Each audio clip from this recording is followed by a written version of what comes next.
আপনারা যে সংস্থা থেকে করছেন, কম্বল বিতরণ করছেন, সংস্থাটার নাম কি?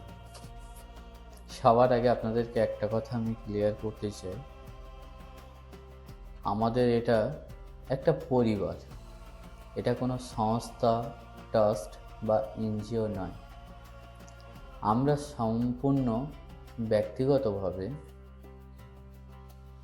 কয়েকটা মানুষের প্রচেষ্টাতে আমরা আজকের এই উদ্যোগটা নিয়েছি এবং এই উদ্যোগে গোস্বাবা তথা দয়াপুরে আমরা অসহায় মানুষদেরকে শীত বস্ত্র হিসাবে কম্বল বের করছি।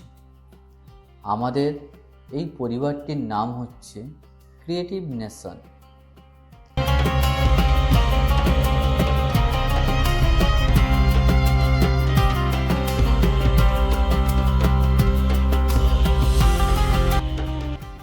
এই যে কম্বল বিতরণ সভাটা করলাম আপনার এলাকায়, এটা কি যোগ্য ব্যক্তিরা পেয়েছে? আপনার কি মতামত? হ্যাঁ, এই জায়গার ঠিকানাটা কি আছে, অ্যাড্রেসটা কি আছে এক্স্যাক্টলি? যে সুকুমারী পুরাতন কাছারি পাড়া টিবলিগিরে 500 টাকা ঘের বলে তোমার ঠিক নেই 1 নম্বর। আচ্ছা এটা তোমার ঠিক নেই। আচ্ছা, এটা সভাটা ভালো হয়েছে এবং অনুষ্ঠানটা ভালো হয়েছে এবং যোগ্য ব্যক্তিরা পেয়েছে। আপনাদের এলাকায় যে এই কম্বল বিতরণ হলো, আপনারা কতটা খুশি? না, ভালো লাগছে, ভালোই। আমাদের ভালো লাগবে না, গরিব মানুষের বিয়ে, আপনারা আমাদের ভালো লাগবে না। ভালো হয়েছে। মানে আমরা যে স্বেচ্ছাসেবক সংস্থা এই যে দানটা করেছি, আজকে আপনাদের এই জায়গাটার নামটা কি আছে? হ্যাঁ, সুকুমারী আর আমরা যে ক্রিয়েটিভ নেশনের পক্ষ থেকে এসে এই যে দানটা করেছি, মানে এই যে দানটা সঠিক মানুষের কাছে, আপনারা এলাকাবাসী হিসেবে আমাদের এই কর্মকাণ্ডে খুশি তো? এবং এটা যোগ্য ব্যক্তি পেয়েছেন তো, যে সমস্ত ব্যক্তিরা এসেছেন?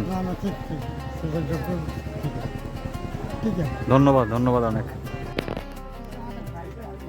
আচ্ছা, আচ্ছা, আপনাদের এই যে এলাকাতে আমরা ক্রিয়েটিভ নেশনের পক্ষ থেকে যে কম্বল বিতরণ করলাম, আপনি তো এখানকার বাসিন্দা, হ্যাঁ, আমার এখানকার কথা। আপনার কেমন লাগছে? ভালো, ভালো, খুব ভালো হয়েছে, খুব সুন্দর। আপনাদের আশীর্বাদ ভালোবাসা পেলে আমরা অবশ্যই আগামী দিনে আপনাদেরকে আরও বেশিভাবে সাহায্য করতে পারব। সুন্দর হয়েছে, খুব সুন্দর। এই ক্রিয়েটিভ নেশন মানবতার কথা বলে, মানুষের পাশে দাঁড়ানোর কথা বলে।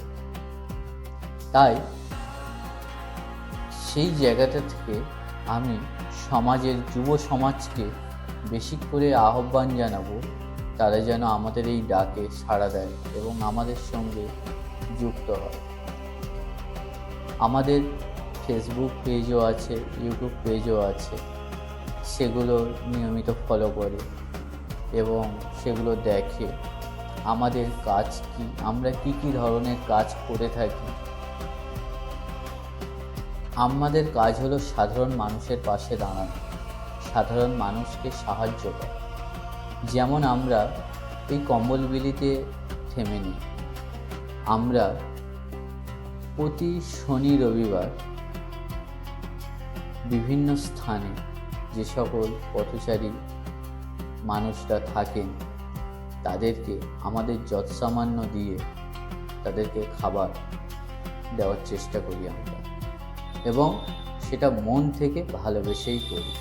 এটাই হলো আমাদের কাজ।